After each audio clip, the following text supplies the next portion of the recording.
Hello, hello, hello, hello, hello. Okay, that is the situation. Like Shanghai Art Museum before, then moved to here. Some kinds of museum, and then moved to here. This is the Contemporary Art Museum, the power station, and it is like that in the city side, not in this Pudong. And it is the dream. Then this is the reality right now. It says it will be finished in July 15. Let's see. And so my map is actually based on this construction of the power station, and then became this drawing. Of course, I made it, and this is the first part about the resource. That idea we had talked about that, and the inner resource and the resource of community, like people getting closer to warm each other, and then we got the educators, artists, like this is some NGO in Philippines, like they made this solar bottle in really like a poor residential, and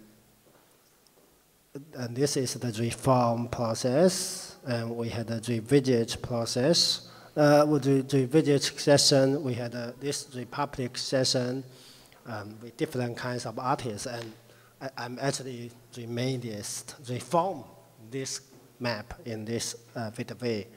And then this is the city, and we got this city pavilion. We call it intercity pavilions. Oh, at the very beginning, we had so many cities. Now we are like, we had to cut some cities, like we control the number, like under 30 this year, because this is the first time. And the show will be, part of them will be in this power station. And then in this white town areas, the bound area, we have some, like, for example, we had this beautiful church for the Auckland City Pavilion. We have this central mall in the Nanjing Dongru, which is the center of Shanghai. And this is actually the center for repair the like TV, repair all your every economic electric things objects in all China before, and we had like 20 cities in these different kinds of location in the 20 in these different kinds of location in Shanghai. But it's like a 15 minutes you can go by walk, like in the old city. And we had a Rockband Art Museum, also participant. We had a Mocha, the other private museum also participant. Then this is the Ball City Pavilions, and yeah, that's it. That's the. We had some special program. We had an education program, but we are not really include that here. So let's continue. That. Yeah, we just yeah. Yeah. Okay, we keep it like that.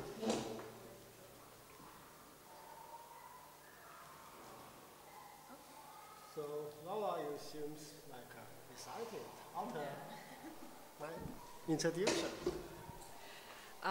First of all, thank you for inviting me. Thank you, Dado, thank you, Qiu Zhijie and Defne and everyone for coming with this hot today. Thank you because I'm very excited to be part of this big project, and also to represent Palermo and the idea of Palermo among the cities of the 9th Shanghai Biennale. The idea of reconstruct the identity of a city is a challenge, of course, and sometimes it's really hard to define something and to give like in 3 minutes, which is the time that probably the visitor will spend in 41,000 square meters, which is the space of the Shanghai Contemporary Art Museum.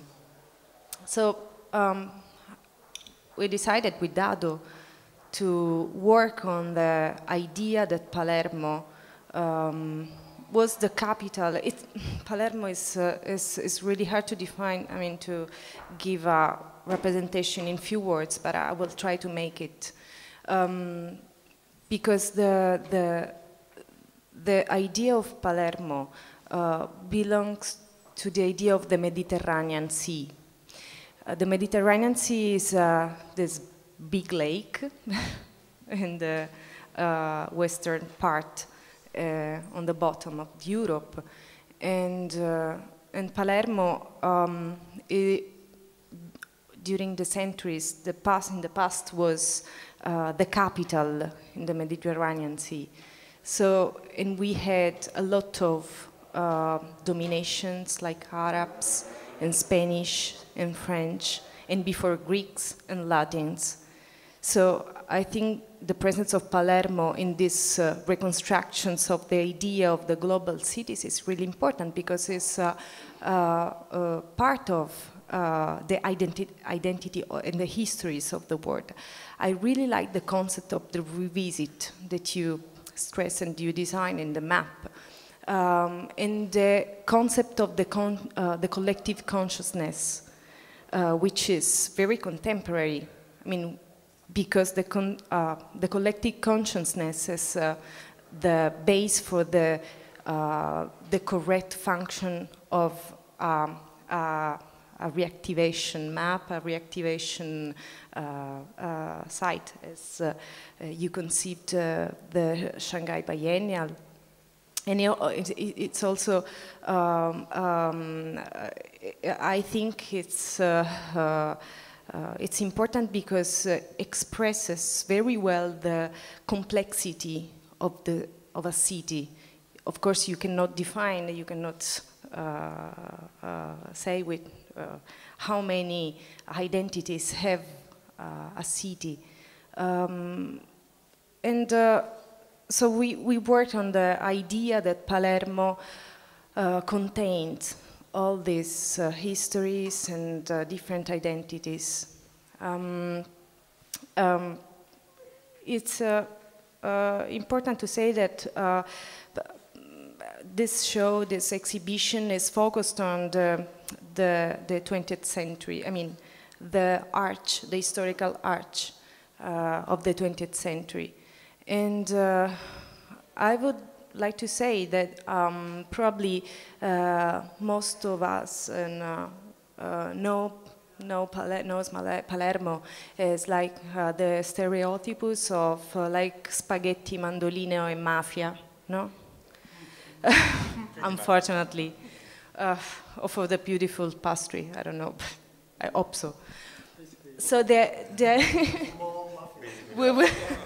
basically mafia, right? So this show is to go over this idea, which is not definitely is not the idea of the real Palermo. So we decided to call to give a title of this for this show, which is Palermo Felicissima. Palermo Felicissima, which is the title of like mostly happy Palermo, the most happy Palermo. The Palermo the happiest, right. And Palermo the happiest, Palermo Felicissima, was the title of a book written in 1932 by Nino Basile, which is an erudite who was an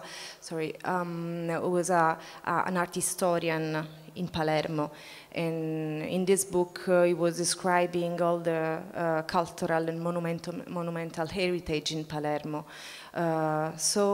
I'm using, and we are using this title to describe the idea that we have the beauty, we are surrounded by beauty, and all beauty is contemporary. So we have to start from this point, from the idea that we are living in a beautiful place, of course, with a lot of contradiction, because I cannot say that, of course, Palermo has no problem and blah, blah, blah, but I can say that Palermo have beautiful places, and so this show will try to reconstruct the atmosphere of the street of Palermo, the kind of perspective you have going through the city into the core of the Arabian areas. And this sensation is really, I hope the visitor of the Shanghai Biennale will catch this.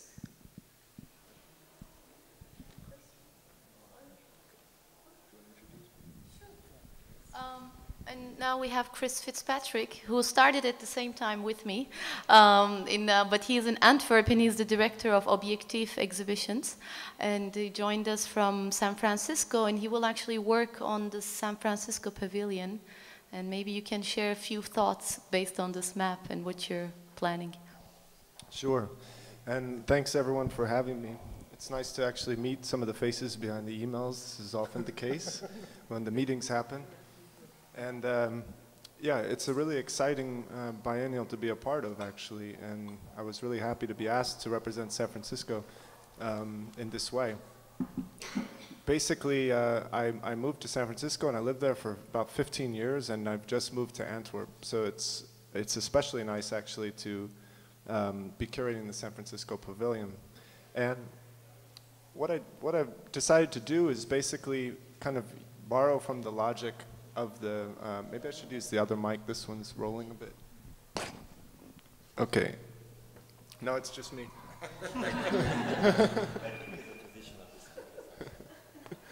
Yeah, but the idea is to kind of compress and then extrude the works on each side of the water, because yeah, it's this idea that maybe the entire exhibition can just travel with the artists that are going to be exhibiting, and then when it arrives on the other end, it kind of expands into the exhibition.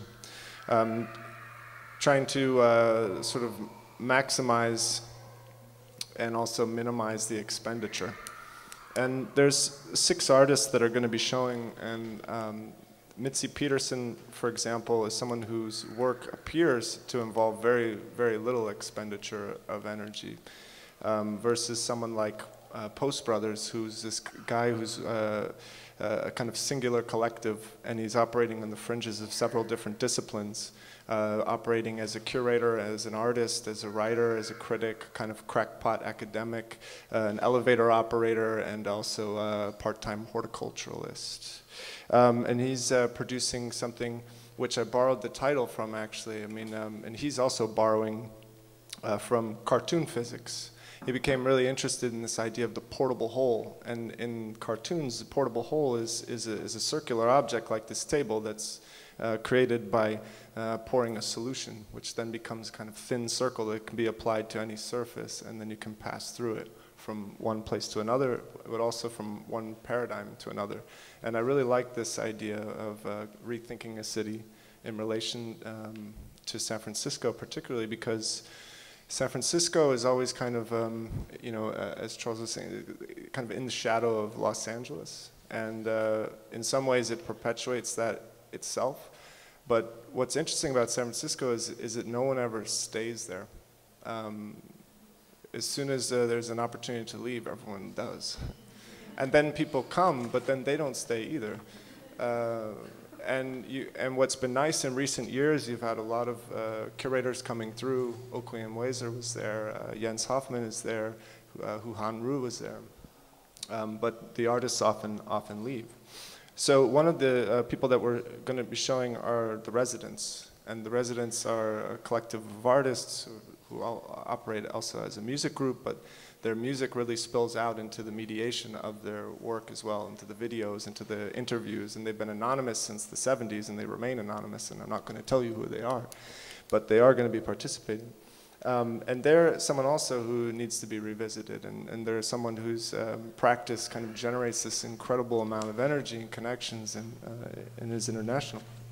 And then finally, there's going to be an artist who works site-specifically, Zarawi Abdalian, and what's interesting about her is that because of the way that she works, the production and the display are happening simultaneously. And then Will Rogan, who's just been erasing these magicians for so many years now, and I think he's been don't grab it like that. Okay, it's still feedbacking, but Will Rogan's been erasing these magicians for a long time, and he's been interested in this life's dream of a magician, Doug Henning, who teamed up with a yogi, and they had decided to make the world's first transcendental magical theme park, which didn't quite happen. And then finally, to go along with this idea of artists, but also figures that are prominent to San Francisco, because San Francisco is not exclusively, I think, most known for its artists, or necessarily that that's the most important thing that's happening there. The cultural practitioners that are happening there. There's also someone who's incredibly amazing called Frank Qiu, who is a professional protester who since the late 1990s has been protesting for his rights as a movie star, an intergalactic movie star. He has, when he was a child, been filmed by secret cameras that disappear into thin air. And he's the subject of an intergalactic conspiracy which involves the numerous past and present presidents, because for him, the linearity of time is a bit different. And also the Universal Studios and congressmen and senators. But he goes out each day with these really enigmatic signs that he's been carrying around, and so there'll be a collection of these kinds of signs as well. And finally, he's starting to get recognition, and artists are doing a documentary about him at the moment. And so hopefully what we'll see is this exhibition, which is happening in this former cafe. We'll see a kind of, not a survey, but a sort of rethinking of what San Francisco's output actually is. Yeah, borrowing from your ideas, basically. Henk Slager, actually, who is doing the Amsterdam Pavilion for the Shanghai Biennale, he had to leave, which I announced earlier, but he left his notes for us. So we'd like to share his thoughts in relation to Amsterdam with you here. Charles is going to do the courtesy of sharing it with us. I obviously can't do justice to these, but I will read them out because they mean that Amsterdam will be present in the City Pavilions, which we're sort of gathering here today. These are the words of Henk Slager. He has 5 points. Number 1, what does the understanding of geography mean for contemporary art practice? Can we counter map, or can we map, a territory where new artistic forms can have meaningful function? Can we chart lines of flight and moments of critical autonomy? And does the current spectacular society actually allow an outside, I guess an outside of the city because there would be an inside of the city, or do we have to invent another cartography entirely? Qiu Zhijie's maps answer these questions. His maps for the Shanghai Biennale show the traces of an intense artistic thinking process, from a Heideggerian Holzwege, the moment of reciprocal enlightenment and educational processes, to discursive reactivations and conceptual transformations. These enable a dynamic connection between the spirit of community and the energetic system, the capacity, behind the creation of a city. Point 3. So how to map the city of Amsterdam? This is a city characterized by a strong historical connotation, a city that has been for a long time a transparent synonym for a refuge for diversity, for thinking, and being different than others. Amsterdam could therefore be understood as a temporary autonomous location where non-conformist forms of research and knowledge production are offered shelter since the early days of the 17th century. This inextricable form of signification, understood in a broad and metaphorical sense, is the point of departure for the themes of the Amsterdam Pavilion. Point 4. The Amsterdam Pavilion will show work of 3 Amsterdam-based artists, Falke Pisano, Jeremiah Day, and Nicolien van Haaskamp. Artists with a specific focus on how to revisit history in an artistic and visual sense.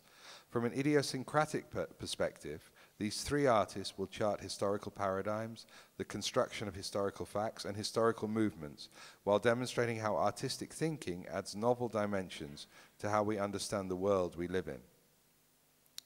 Point 5, the final point.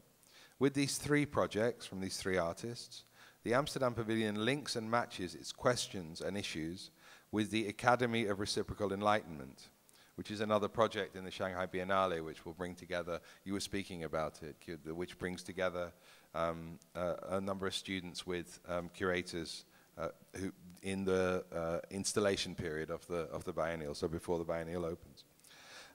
So it links and matches its questions and issues with the Academy of Reciprocal Enlightenment, since the exhibition implicitly thematizes the institutional conditions and constituents of the Academy. The Academy could perhaps be considered the last temporary autonomous zone, an experimental free space for critical research, artistic thinking, and a non-conformist production of novel knowledge and alternative perspectives. That's Henk's statement.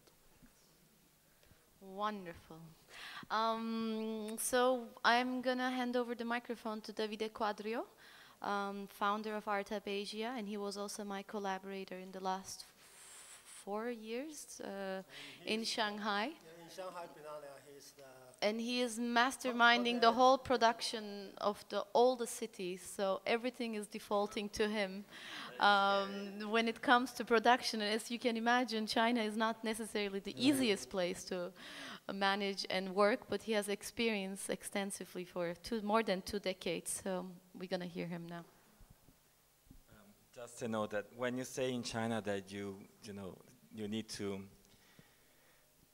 operate and realize 30 cities, they tell you like, that's not much, Then when you come here and you say 30 cities, they're like, oh, you have to do that 30 cities. So it sounds like, the perception is very different in a way. So yes, as a sort of, like manager and director of all this process, it has been extremely wonderful as well, to see faces that, of course, we only saw or even we didn't see. And we touch finally. But I would like just to give some few comments and notes why also this project is very important for Shanghai and for China per se, which Qiu Zhijie before just touched upon, but I think I would like to stress much more how difficult and important at the same time in this moment is to try to occupy the city of Shanghai, just to go out of the city of Shanghai. This history of the Shanghai Biennale is been always like very contained in physical places and physical institutions. And there was always like a sort of illegal response outside with like exhibitions that were not permitted, but they were actually happening around the city. So this time, finally, after, well, 12, more than 9 editions, is the 9th one? Yes.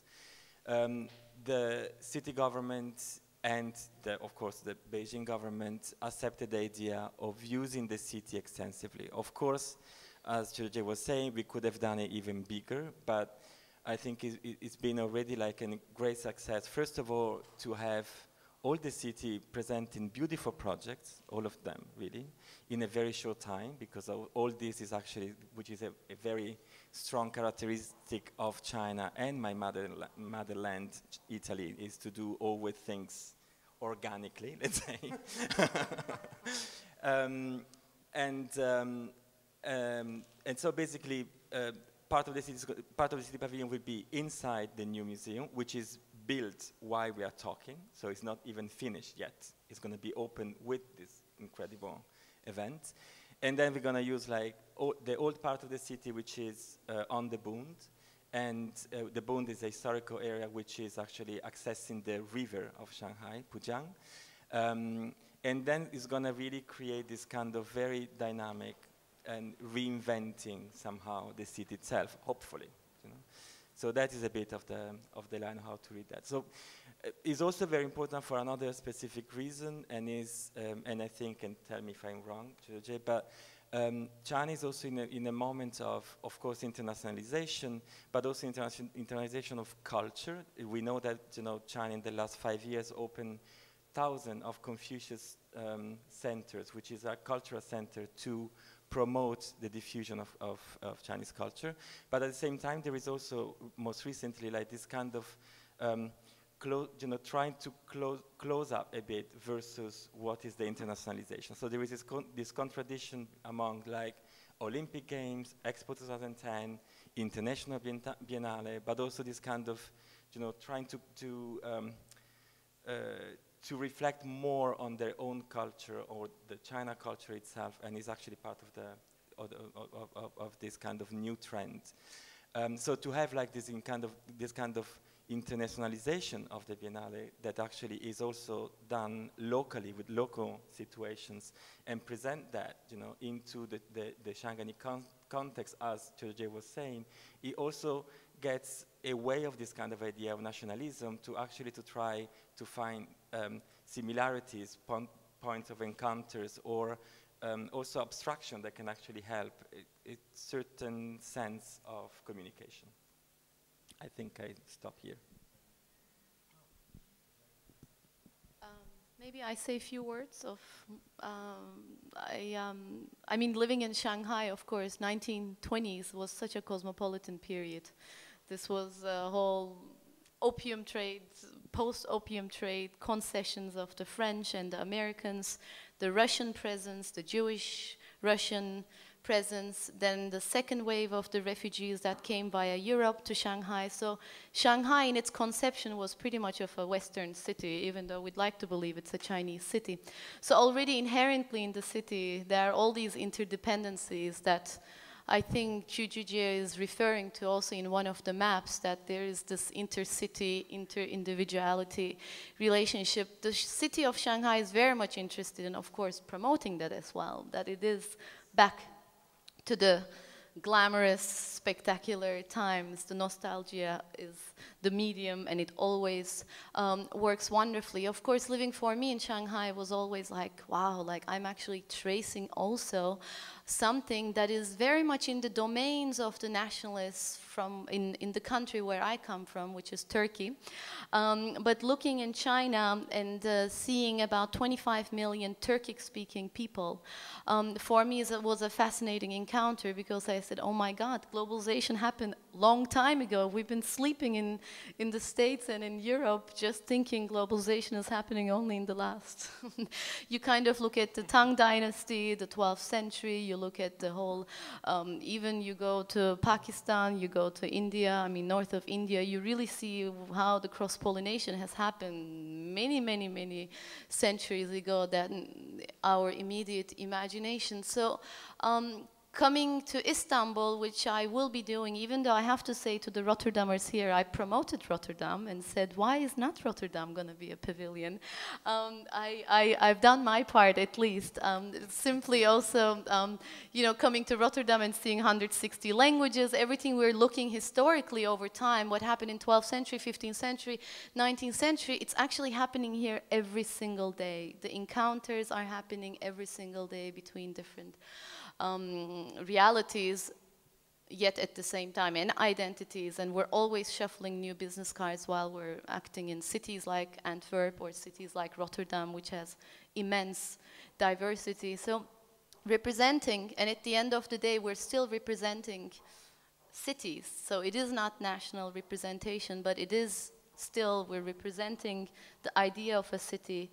And Istanbul obviously captures a lot of the imagination, especially in the last 10 years. It's been really also the city that has come back to its original sort of status, the birthplace of the Byzantine Empire, thanks to the Byzantine heritage, also the capital of the Ottoman Empire for 600 years.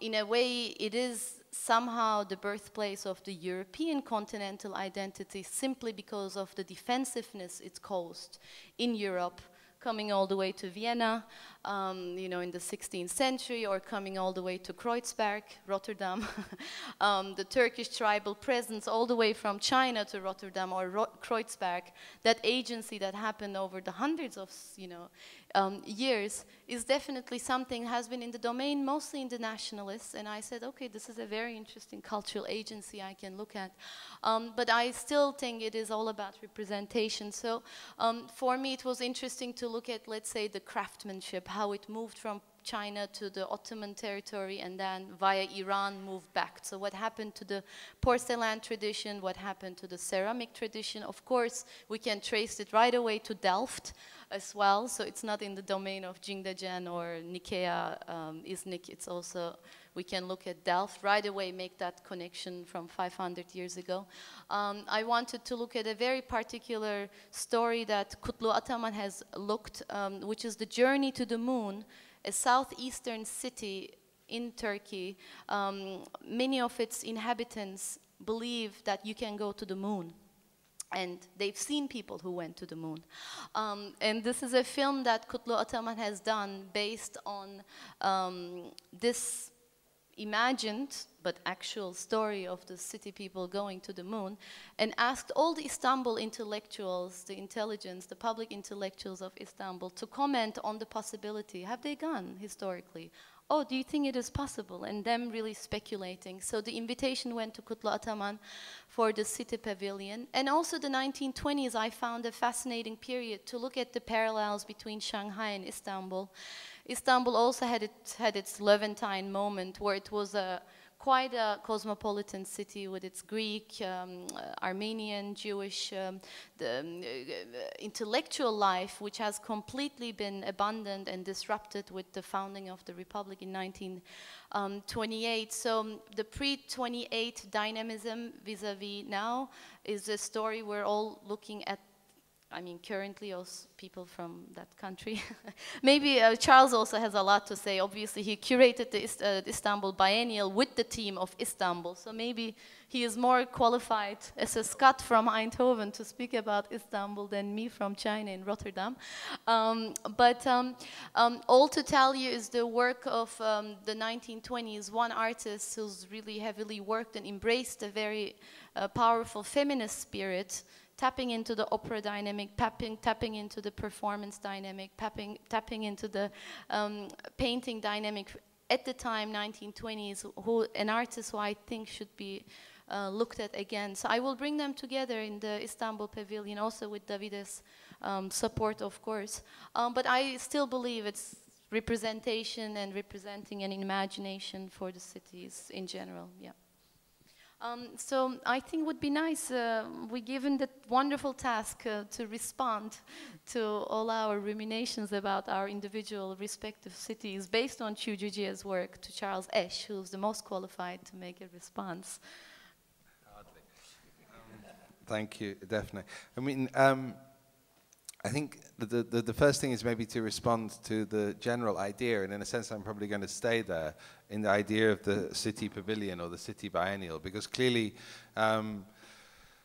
that's a statement against the national pavilions, which are clearly the model and also the relationship which you are setting yourself off against. So the traditional idea which comes from the Venice Biennial, which is a 19th century notion, of course, a notion of when the nation state was still newborn in some senses. Yeah, I mean, many nation states were still to be born in Europe when the Venice Biennale had already started.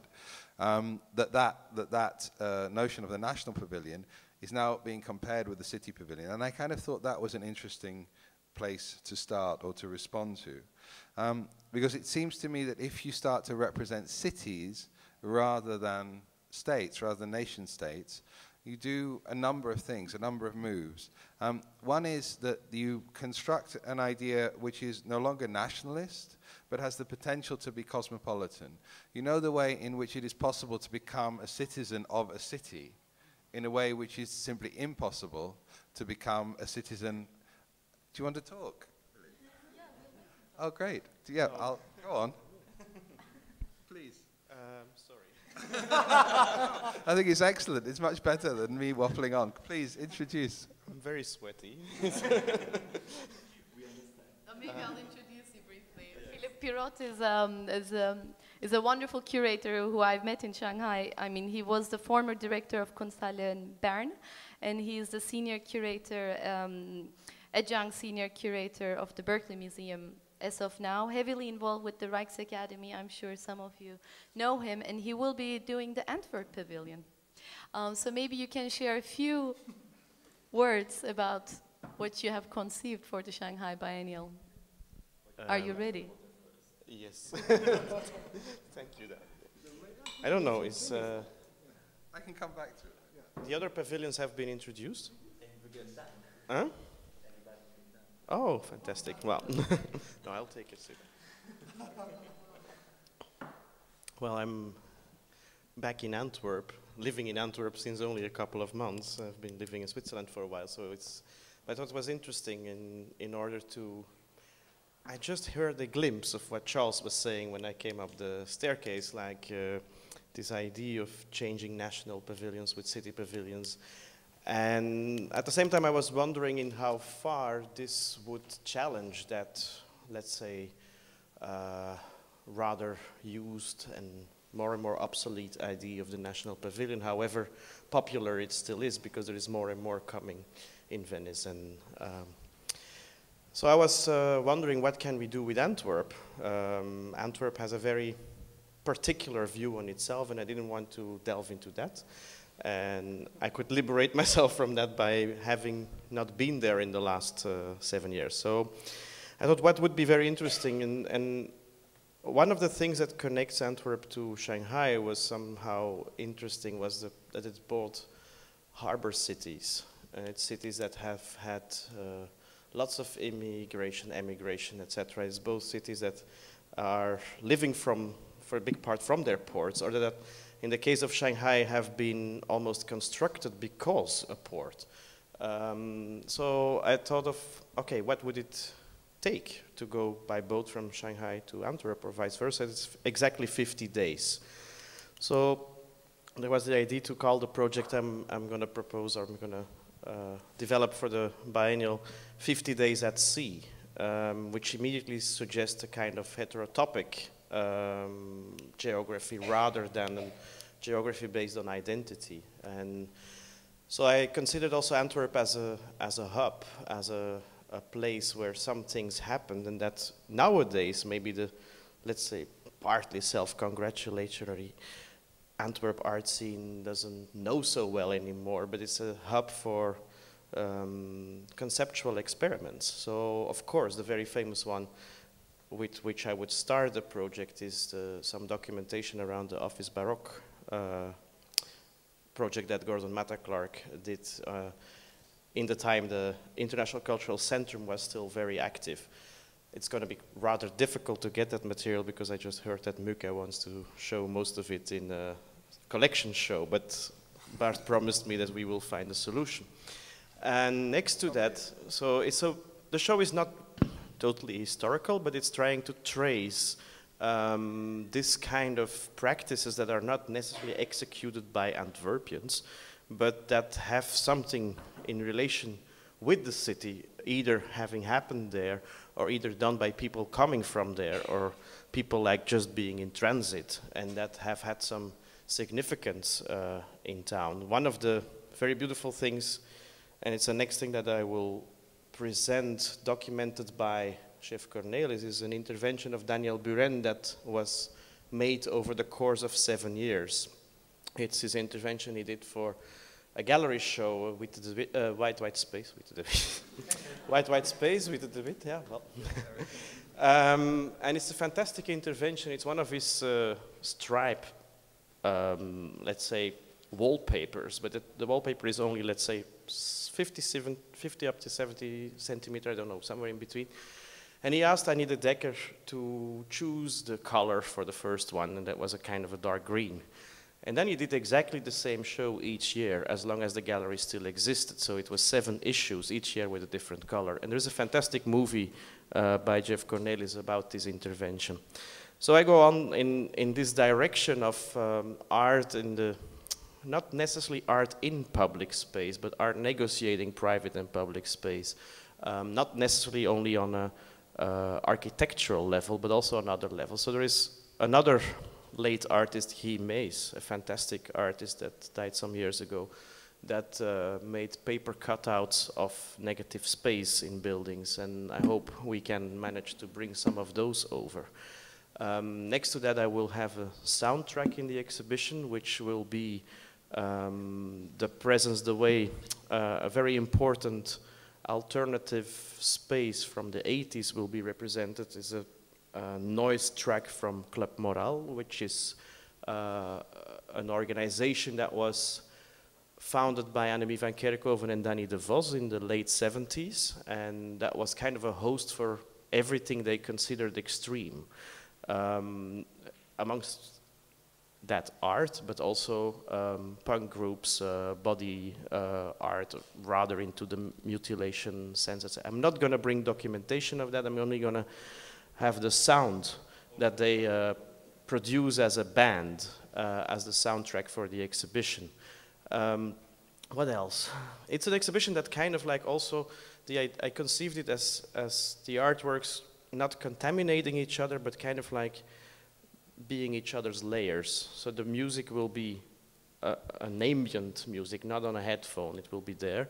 And then I also asked a work from Steve van den Bosch, which is called Someone You've Never Seen Before. It's a bench, a typical exhibition designed bench, which could also look like a minimal sculpture, and it kind of like alternates its function, either being utilitarian when people are using it and looking at other things, sitting from that bench, but also at that moment it becomes, in this subject-object exchange, something to be looked at. So the bench with the spectator on it becomes in fact the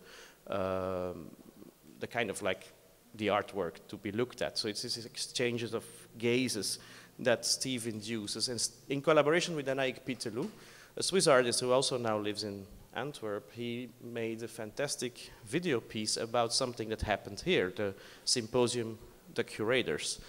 And they investigated, in fact, the, I cannot say exhibition, but symposium design of this kind of conference, the dialogues, the curators.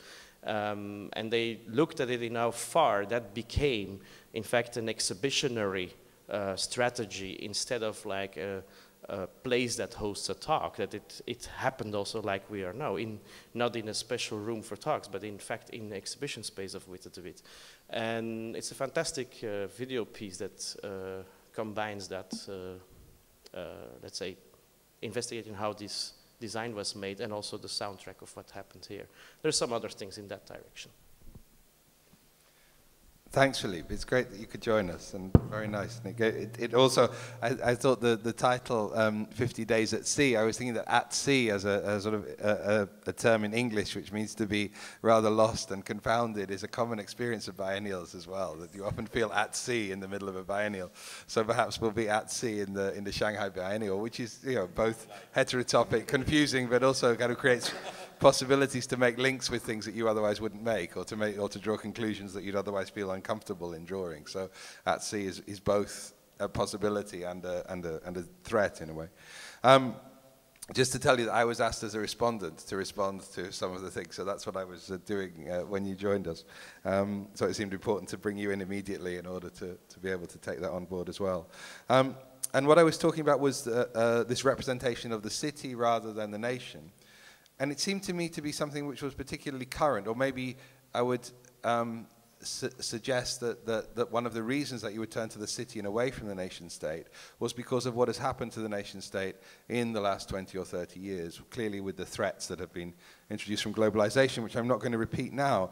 But it seems to me that if we look here in the Netherlands, but also in many other European nation states, many other countries as we call them, then as opposed to city and country, so we call them the countries. And these places have become more and more fixed in their sense of identity, in their sense of themselves, at least politically, but also I think in terms of the barriers that are put up to becoming a citizen, to moving in, the extent to which Fortress Europe, and also even individual countries' policies have been to define the nation state in an ironic move in contrast to economic globalization in a tighter way than it has been for many years. So in a sense, the dynamism has shifted from the national identity, which we could see in the 19th and the 20th century when nation states were in flux, when nation states were actually in movement, yeah, borders were moving, to a situation since 89, we could say, or since the settlement after the Yugoslav war in Europe, but also I think elsewhere, where nationalism has become quite a tight thing, and that the city has replaced it. And then I was thinking, well, what defines a city? And there's this term from Benedict Anderson called the imagined community. And in a sense, he's always referring to nationalism as the imagined community. Yeah? The idea that we have anything in common with each other if we call ourselves all Dutch for a moment. I don't think there's any Dutch passports here at all. But nevertheless, if we imagine ourselves as a community which all has the same passport for a moment, that is an act entirely of the imagination. There is absolutely no connection between a person living in Amsterdam and somebody living on the outskirts of Venlo in a farm. Yeah? Absolutely no logical connection, but except for this imagined notion of a single community. And maybe that imagined community, in fixing itself, no longer functions in an adequate way for individuals. And perhaps the idea of citizenship with the city, the relation to the city, which is why I think the Republic and the Academy and these ancient terms for citizenship, which you're bringing into your Republic corner, are very interesting. That they might sort of open up new possibilities. In other words, can we become Amsterdammers without having to in any way encroach or touch on the idea of Dutchness? Can we become Shanghainese without in any way having to encroach or touch on the idea of Chineseness? So if we really pull these apart, if we imagine city and country in both senses, in terms of the land, but also in terms of the nation state, being pulled apart, then maybe something moves in that, which I find quite interesting. And that seems to be a comment in this relationship between these two pavilions. I suppose another comment is that, in a sense, the National Pavilion was always a promotional device. Yeah, basically, Venice is a competition. Yeah, the Dutch have never won the Golden Lion, and we, whatever I can say, still feel kind of pain because of that fact. Yeah? So somehow this idea of competition is inherent to the old pavilion model. Yeah, this was right in the roots of it, but it still is maintained. And I remember when Luxembourg, which is our nearest neighbor who has won the Golden Lion, actually won it at one point, then they were incredibly proud suddenly of Luxembourg, which is a sort of strange form of nationality because it doesn't really demonstrate itself very often in terms of armies and fighting and things like that. But this moment of winning the Golden Lion was a big moment for the country somehow, or at least the art community there. So I think that the idea of competition then is in there, and the idea of promotion. And so I was listening to some of the proposals, and actually, Philip, you also backed my theory up on this.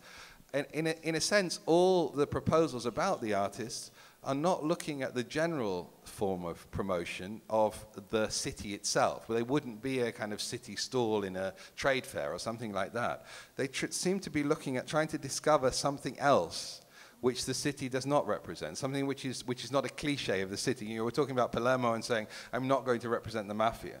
I'm not going to represent spaghetti. Yeah? So somehow this turning away from the cliche seems to be an important part of what the biennial's doing. And I wondered whether we could think about that as a kind of deep tourism, as a sort of forensic tourism, where actually what will happen in Shanghai is that you will encounter the city not with the viewpoint of the Reiskids, what do you say, the tourist guide book, but from the point of view of a sort of deeper level of encounter with the city, or maybe that's the attempt that's being made. Now, it's still, I think, to some extent promotion. Yeah, it's a kind of alternative way of promotion. It's still, we shouldn't get away from the fact that it's still saying, Amsterdam is great, Antwerp is great, Palermo is great. Yeah? But the greatness is in the alternativeness and in the cosmopolitanness of that culture, rather than in its authenticness, which is what the tourist industry promotes. You have to come to Amsterdam and see the canals. Now, Henk Slager is clearly not interested in the canals. The canals are authentic Dutch. What he's interested is in artists from, in his case, from America and, and from the Netherlands, actually. But nevertheless, from countries, at least from America, who are not necessarily using Amsterdam and this authentic Dutchness as the ground of their investigation, but are actually simply being based here and using the cosmopolitan flexibility of that Amsterdam identity to investigate things which are much further away. So I thought that was quite an interesting possibility or possible observation of, again, this relationship between national and city pavilions, or what that might open up. And the third comment that I had was relating to the fact that all the cities that we have here, and I think many of the cities that you've chosen, are actually second cities in some way. So first we have to give our capital. Yeah. And it may be interesting to hear from you why no, Istanbul is not the capital, Ankara is the capital, remember? You've not been away that long. Istanbul might not be the second city. Come on. And Kemal Atatürk might have stayed there the whole of his life, even though he declared Ankara to be the capital, but nevertheless, Ankara is the capital. So Istanbul is the second Turkish city, and that's something that is painful, I know, for most people that love Istanbul. But nevertheless, they are all, including Istanbul, second cities in a certain way. And I was again wondering whether this device that I made to say the flexibility of identity from the city, from the country, from the nation state to the city, creates a kind of flexibility, also applies at that level. In other words, that the second city is the city that can reinvent itself, that can imagine its community again, in a way in which the first cities perhaps have already started to become ossified. And I think if you look at the difference, say, between Rotterdam and Amsterdam, and that's why Amsterdam is maybe a dodgy decision, as Defne said, and it should have been actually for Rotterdam. But Amsterdam is also not the, well, it is the capital. It's not the administrative capital. Yeah, Amsterdam really is not, it was not a good idea, you know, actually it was the exception to the rule. There are also the politics of things as well. Okay. To answer, you have to speak in the mic now. Sorry? Whatever. No, of course, like, as we were saying, very consciously we've been choosing not to go to, capitals of very important cities. But of course, there were also like some, especially for the first edition, there was also some decision that were taken actually also for, let's say, political reasons or for more representative reasons that is very complicated and, it's very boring to explain now. We have Moscow, which is the capital. It's the capital, actually, Moscow. Okay. Yes, it's also that, yeah. Yeah, and also it's always very complicated to, and I'm actually very happy that we got to the point that we have 30 cities and, like 90% of the cities actually are being chosen, through curators and through an idea. But in a context which is a very official context like the Shanghai Biennale is, of course, some, flexibility needs to be done. And Qiu Zhijie has been amazing because I was there through all the negotiation to do, to get to the point to have 30. We are quite happy about the selection, but of course there are some selections that could have been done better, of course. No, I wouldn't defend. And remember, there are people from Amsterdam who are in the audience, so you're going to offend somebody whichever way. Please, Laura. Yeah, no, just because I found really interesting what you said about, the perspective, you analyzed the map of reactivation and all the process. And we were talking with Dado this afternoon exactly on the point of these exhibitions inside, within the biennial is not the, as Defne said, just the representation of the city, is the idea of the city, is the metaphor of the city, which is something that go over the idea that we just put artworks in a space and we try to tell the people, the audience, about a city. Because, I'm strictly related and dealing with Palermo, and even though I've been living out of Palermo, even if I'm originally from Palermo, I lived out of Palermo for 18 years, and I just come back like last year. I'm living in Palermo again, so my perspective is close to the city, but it's a little bit also outside. My perspective is privileged in this sense, and what I see that in Palermo is, for example, you were talking about the dynamics, the geopolitical dynamics that are happening in these years. So Palermo, for example, is the door of Europe. So the people from the North Africa are coming and passing through Palermo. And in Palermo is happening something that it's going to happen in the next years in the north of Europe, for example. So we have a big community of people coming from North Africa, and you know, and during the summer, a lot of people a lot of immigrants coming on the boats, and the tragedy, of course, of the boats. It's it's a tragedy every month, every year. But in Palermo, we should see. We can see what is going to happen. Also, we chose some artworks that can represent this idea of complexity. For example, there's a couple of designers, as Forma Fantasma. They are two Italians, but based in Eindhoven, and they realized a work called Arabs in Palermo, which is an amazing artworks composed by an installation of vases that they transformed in like boats. And then there is also a video, and so they are related. Then we have, for example, Massimo Bartolini installation, a big installation with the lights that you see during the Christmas time, yeah, in Palermo, or like in small villages in Sicily. But all these lights are on the ground, so there's something strange, there's something sad in the representation of a light, but which is not anymore on the top, on the ceiling, but is on the ground. So nothing is just because I was really agree with your perspective on the interpretation of Qiu Zhijie map of and also because I had the chance to talk to the director of of an institution in China, an Italian institution in China for the commerce, and he told me, you know what, for the Chinese people, Italy is Venice.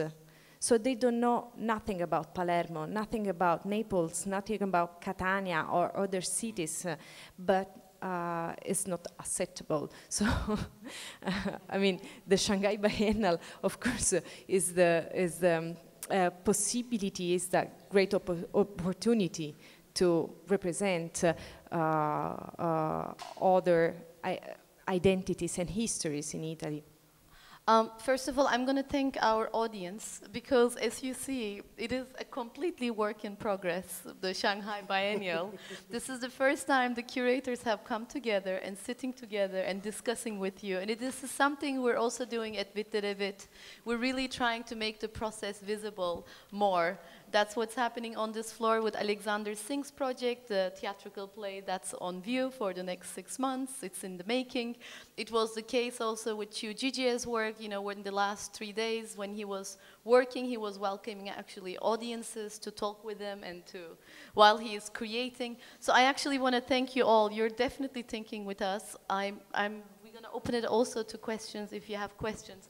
But I noticed also that each of us here, meeting also some of us for the first time, we're really thinking through the ideas of the city together. Some of us are really getting still limited in the pavilion dynamic. Some of us still cannot abstract it enough and deal with the map of Qiu Zhijie upstairs quite enough, to the extent that maybe Witte has promised in its the promotional materials that we would be actually engaging. So I find that fascinating, and happy that we're actually sharing it with you as well. Also wanted to bring the question of the foreigner, the non-city person who happens to live in the city, and what is their function. And I would really love to see Shanghai Biennial in its next edition possibly embrace not necessarily ethnically people from their cities representing their own cities, but you know, inviting Philippe Pirot to think about Shanghai and Charles Esche to think about Istanbul and, you know, Defne to think about Rotterdam, or it could be, because there is something to be said about the foreigner who comes and brings in the local to each other and activates and become a catalyst. And I think most of us that I see in the audience have been, to some level, foreigners living in other contexts. So in that sense, we're the homeless bunch, and yet we're also our own city and our own country in a way, floating from one city to the other and taking our intelligence with us wherever we're going. I mean, most of you are not even from Rotterdam, I see here, the ones who remained. Or, so that I find fascinating and something to continuously think about also for, we have Jan here, yes, the original Rotterdammer. So I think I would like to actually, if anybody else has a comment from the group, maybe Qiu Zhijie, you can respond, or, yeah? Yeah. I remember like the first time I visited Istanbul, I visited some art academy, and the director told me, we are very special, we are in between. And then when I visited like Hong Kong, they said, we are very special, we are in between. And also in Singapore, they said that. And in Amsterdam, they can say that, we are very special, we have 160 languages, we are in between. So I think that like people always said, think they are very special, but actually we are more similar than we imagined. And that's actually quite an important reason why I think it's like, it's important to start this City Pavilion idea to make this Shanghai Biennale more like a platform to let people show like their everyday life. And actually I got this idea from 2004. Then I start to talk to this Shanghai government, like you should do this City Pavilion. And okay, after 8 years, finally it became some chance you can actually start this. Then, and I decided to actually, we should do that, especially after this Olympic game in Beijing and the World Export in Shanghai, like, because it became some kind of, as David mentioned, point, like it became kind of tour to promote this nationalism idea. In the Olympic game, in the opening show of the Olympic, you saw this 2,000 soldiers like playing this drum. That it's not Chinese people, you know. The Chinese people is so peaceful. They won't be a soldier. Like only in the last minute, when people try to kill them, they become a soldier. They are very peaceful in the everyday life. So like that's not China. So that's why I think it's quite important, and that is that is Shanghai. Like it's the playground for the outsiders to come in. And you know, we have city before we have nation, and we will have city after after like the nation disappear. And I think India people like they even don't know they are the same nation before the English come of Italian, Portuguese people come. And also Chinese people, they don't actually regard themselves as one nation. They have the idea of like under heaven. We are somebody under the heaven, and the same nation. Also, it's totally like not the idea of the modern nationalism. So I think, okay, for me it's kind of representation, but it's also not only about like we zoom in like a more detailed map, but also about it is a chance that we can talk about something else and talk about like all the problems. We had a similar problems of like population, traffic when I do the research. And like every city is actually talking about the same idea. Like it's always about traffic, about population, about the urban planning and industry reactivation, always about that. Like so, it's kind of more about how we are similar, but not about the specialist. I think that is quite important in this case. One note to respond to you, Defne, about inviting people from not from that city to.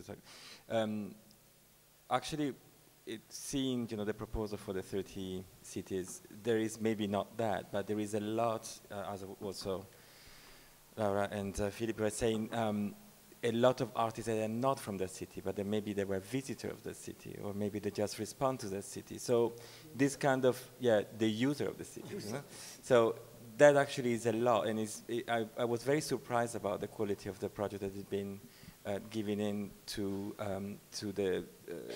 us because of this kind of variety of perspectives and analysis of what one city represents. One of the project that I think that also Curatorial we've been thinking with Qiu Zhijie is actually this idea of the Chinatown in South America, for instance. There is this kind of idea of Chinatown Pavilion between Lima, Bogota, New Mexico, because they've been working on that kind of idea. And so we've been trying to put actually the three cities working together and sharing the space together and see how it works. Or even the Bandung Pavilion, that is actually this idea of relationship between the Bandung conference in the 50s and then what happens now, how we can reactivate that circle, so how we can actually have other opinions or other ideas that can be vehiculated through this city pavilion into something that can explode or can create something new. It was a tiny observation, but just to sort of complete a circle, I suppose, in my own mind, this relationship between city and country. I mean, of course, most countries are made up of more than one city. So in a sense, once you set these city pavilions in motion, you also, in a sense, create an imaginary country in which all these cities are bound together. And there's a nice term that the NSK, which is a group from Ljubljana, used, which is a state in time rather than a state in space. And so I was thinking that actually you create, in a sense, a state in time in Shanghai, which is not Shanghainese, which is not Belgian and not United Statesian and things like that, but is somehow a state in time in which all these cities come together in a single nation for a moment. Any questions? Yes, Vivian. So what can we give to you? Hello? Okay, cool. Thank you, everyone. For being here and for sharing this space to talk about some things that are obviously very salient and important and topical at this point in time. And an issue that obviously comes up that I'd like to pose is whether in the conversations there is some kind of a theory or ideas of what it means locality and what it means place, locatedness and placeness. Because of course, as Defne brought up, I mean, there's a question of who the people at the table and people like myself are to talk about locality and how we are positioned in relation to that and how we can or can't extrapolate those ideas. And in terms of the matter of the nation state and the borders of the nation state being perhaps displaced or eroded or compromised, of course, as we know at the moment from the cases within Europe, that the main force is not an armed force, certainly in Europe, but an economic force. And so in terms of a model that thinks of cities, of course, then I think of the model which is the corporate model, and so the fashion where it says, fashion label, New York, Paris, London, it's the city model. And so whether there's a coterminousness with that, with economic flows as well. Then I'm interested to end what is a bit of a circuitous question by linking back to the question of locality and place and wondering about land and theory of land as well. For me, where I come from in Australia, the first kind of corporation that I think of is a mining corporation, so like a Shell, a BHP, a Rio Tinto, which again locates itself in Sydney, Shanghai, London, but is very busy in the business outside of the city of pulling up resources, oil, natural gas, coal, whatever. And of course, in the maps that you've made, that there are these terraforms. You mentioned the model of the machine and the model of the gut system, but you do have mountains, And of course, cities are settlements, and settlements are based in terraforms, So my question is regarding locality and place, with a subterranean of land under there. Thank you. Yeah, actually on this board, if you look at that, it's a kind of special topic about this is Chinatown, this is industrial heritage, this is colonial history. And you know, in different countries, different cities like Vancouver and Sydney, actually, they in their proposal, they had a discuss about that. And like I think it's also in the deep of the San Francisco project somewhere. It's always there, like in Istanbul project. And the location we show, this City Pavilions, is actually the colonial history of Shanghai. Like it's always the European style, the beautiful European style building. And the Shanghai is trying to make it as the, to make this building as the World Heritage.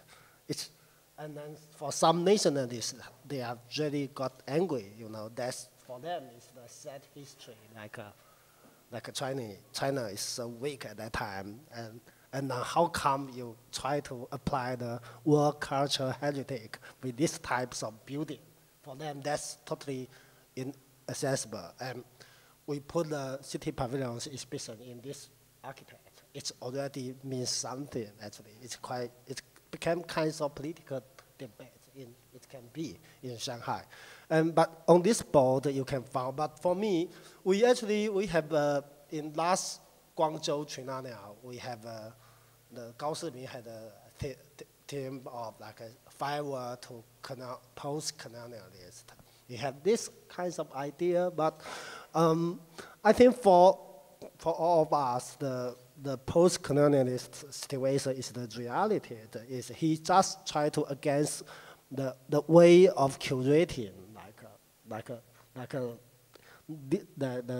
this two decades rules of curators. They actually based on the idea of multicultural, and every artist represent his culture. And that idea based on the post-colonialist theory is like to organize an exhibition. And he tried to say, no, maybe we have to talk about something else, but he didn't give the direction, just said, no, we had to do something else. But here on this board, I wrote a sentence, like there you can find it. It says like, everyone is the foreigners. Like, I think that's our situation. Like, we even don't know. As a Chinese, I don't know. We are the people like being colonialist or used to be a colonialist. Like, it's always like in between. But the only thing we can make sure is we are the foreigners. Then we are the citizens. And I think, I don't know if I really answered your question or not. No, I'm sorry, yeah. Natasha. And what we're gonna do is we're gonna take the last question and then we're gonna invite you to the consensus bar downstairs for a drink where we can continue.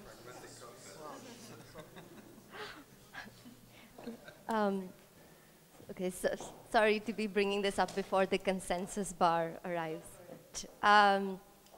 I was really interested in cultivating unauthentic positions around the city, and so I thought it was amazing how you brought up this unauthenticity in which is so clear between what Chris said about which makes a place for the intergalactic movie star as well as the trips to the moon. And I wonder if you all are also thinking then of unauthentic belonging, because the unauthentic positions around city then also bring in the unauthentic status of belonging, which then means that you leave cities and then for years and then come back and take your place again, or also that you move to new cities and unauthentically belong and then reflect. So I was wondering if this is also something that... Can I just quick, because it sort of links also to something I wanted to sort of challenge Vivienne a little bit when she talked about the foreigner in the city. I don't think there is a foreigner in the city. There's a foreigner in the state. The notion of, because the opposite of foreign is national. It's not citizen, it's national. It's not somebody who belongs to Rotterdam. It's somebody who belongs to the Netherlands. So I think if you create alienation within the city, you create a double alienation, both from the nation state and from the city where you live. And I think that's quite dangerous, actually. I think we should allow our alienation to be one layered, and that's an alienation from the nationality of the surrounding majority population.